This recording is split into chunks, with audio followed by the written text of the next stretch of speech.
बिस्मिल्लाहिर्रहमानिर्रहीम। New video के साथ क्वेश्चन नंबर 7 है कि इन फिगर, ये फिगर गिवन है 21.23, 3 charge particles lie on the x axis पे लाई करते हैं Q1, Q2 and Q3। The particles 1 and 2 are fixed, these two particles are fixed and 3 is free to move, but the net electrostatic force on it from the two particles 1 and 2 happens to be 0।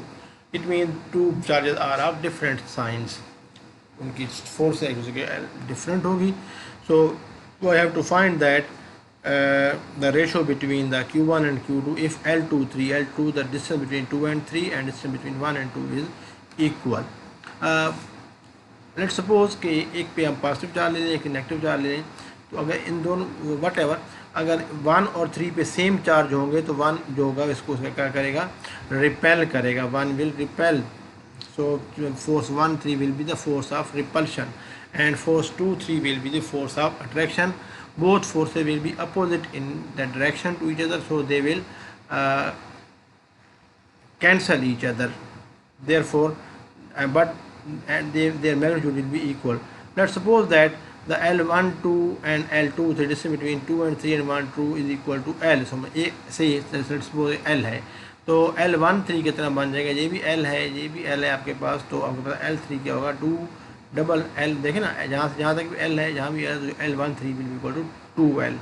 So we solve use this in the question. हमारे पास given ये है कि F1 3 equal 2 3 है, तो एक को हम पॉजिटिव ले लें, एक को हम अगर इक्वल सेम चार्ज ले लें तो वो सेम चार्ज को मल्टीप्लाई करेंगे तो पॉजिटिव आ जाएगा। जब नेगेटिव चार्ज एक पॉजिटिव और एक नेगेटिव ले लेंगे तो एक के साथ नेगेटिव, किसी एक के साथ आप नेगेटिव ले गए, लेकिन प्रोडक्ट विल बी नेगेटिव जब you have opposite charges. So magnitude दोनों की बराबर है, लेकिन हम रखेंगे 1/4 pi epsilon naught Q1 Q3 over 2L square equal to 1/4 pi epsilon naught Q2 Q3 over L square. यहाँ पर माइनस है कि हम सपोज किया कि 2 and 3 are of the opposite science.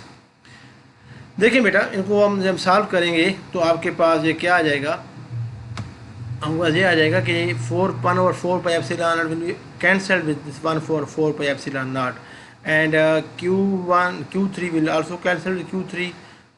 यहाँ पर जो होगा L स्क्वायर बनेगा, L से L कैंसिल हो जाएगा, हमारे पास यहाँ पर क्या बच जाएगा Q1 और यहाँ से 4 बच जाएगा और यहाँ से सिर्फ Q2 बच जाएगा। इसको हम रीअरेंज कर दें तो Q1 over Q2 will be equal to -4, और यही हमने सॉल्व करना था, यही हमने फाइंड करना था। So ratio between Q1 and Q2 is Q1 or Q2 is equal to comes out to be -4. It means they are of the opposite signs. That's it. That's the question number 7 also. So in next video we will solve question number 9 also. Stay tuned to Believe Physics.